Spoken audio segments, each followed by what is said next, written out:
નમસ્કાર દર્શક મિત્રો, અતરંગી ન્યૂઝ સાથે હું વૈશાલી પોબારું સ્વાગત છે આપ સૌનું. કરીશું નજર આજના સૌથી મોટા સમાચાર પર. પહેલગામ હુમલામાં શહીદ થયા નેવી ઓફિસર વિનય નરવાલ. પત્ની હિમાંશીએ જય હિન્દ કહીને ભાવુક વિદાય આપી. 8મા દિવસે પતિનો સાથ છૂટ્યો. લગ્ન પછીના 8મા દિવસે નેવી ઓફિસરનું દુઃખદ અવસાન. હાલમાં થયેલા પહેલગામ હુમલામાં નેવી ઓફિસર વિનય નરવાલ શહીદ થયા. તારીખ 4 એપ્રિલ 2025ના રોજ વિનય નરવાલ અને હિમાંશીની સગાઈ થઈ હતી અને 16મી એપ્રિલ 2025ના રોજ લગ્ન થયા હતા. લગ્ન બાદ કાશ્મીર ફરવા ગયા હતા. ત્યાં નેવી ઓફિસરનું માત્ર 8 જ દિવસમાં દુર્ઘટનામાં મૃત્યુ થયું છે. તેમના મૃતદેહને પત્નીએ વીંટાળીને અંતિમ વિદાય આપી છે. તેમના અવસાન બાદ પત્ની હિમાંશી ખૂબ જ દુઃખમાં ડૂબી ગઈ છે.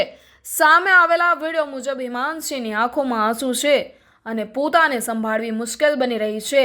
છતાં પણ તેમણે હિંમત જુટાવીને પતિને જય હિન્દ કહી અંતિમ વિદાય આપી છે. આ દ્રશ્યો સૌને રડાવનારા બની ચૂક્યા.